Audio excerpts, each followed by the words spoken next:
I think I just figured out why the US, UK, and France are so adamantly pro-Israel right now. Like, we all knew it had to do with money, but I'm gonna tell you exactly how. There's a shout out to my uncle who told me to do some research on the Ben Gurion Canal, and I did, and I took notes. Now, who is Ben Gurion? He is known as the founding father of Israel. He was the first prime minister, yes, you guessed it, in 1948.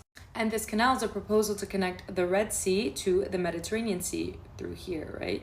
But we already have a connection, and it's called the Suez Canal. And if you don't know the history, let's get into it. The Suez Canal was opened in 1869, and the Suez Canal Company was given a 99-year lease to own the Suez Canal. And guess who owned the Suez Canal Company?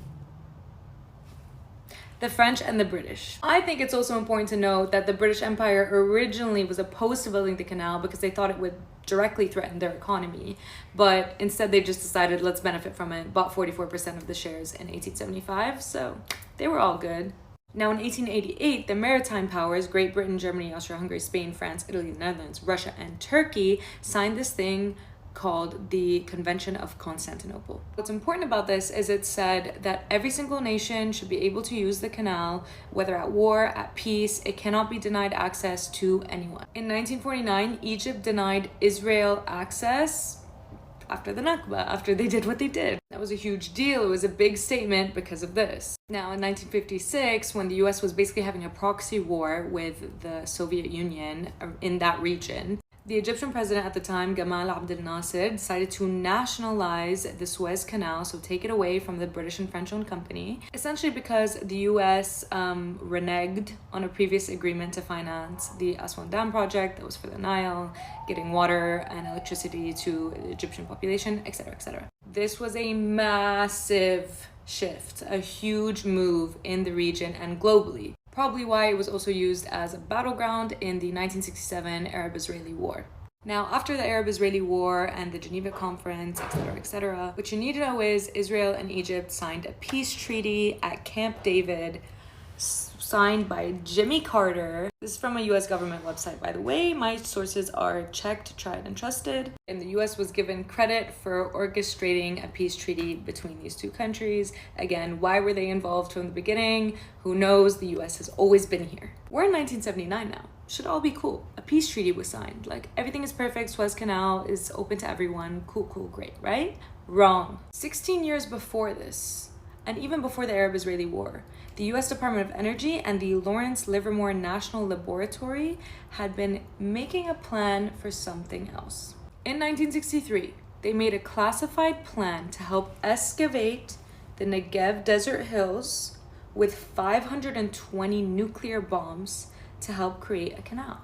This was only made public in 1993, 1994, depending on the sources you check. So at the time of the peace treaty, nobody knew this was going on, except, of course, Jimmy Carter. Now, we could also talk about how the war was a product of collusion between Britain, France, and Israel, and they decided to initiate the war, but we'll save that for another time. You might be asking yourself, why do they want to build another canal?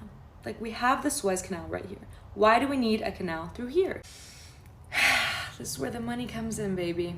Without the Suez Canal right here, ships from Asia would have to go all the way down and around Africa in order to reach Europe. This canal right here currently sees the passage of 12 to 15%, depending on the source you check, of the world's trade and 10% of the global oil distribution. Just this little canal right here. And who benefits from this? Egypt, of course. It's their canal, right? In 2023, they broke records and made a revenue of 9.4 billion US dollars. Yay for Egypt, right? Well, how do you think the US, the UK, France, and Israel feel about that? Not good. Suez Canal is not ideal. Up until 2014, you could only go one way, which meant for 6 hours it went in one direction and 6 hours it went in the other, which was super not efficient. It was also not wide enough to accommodate some of the largest ships in the world. So what happened in 2021? You might remember this.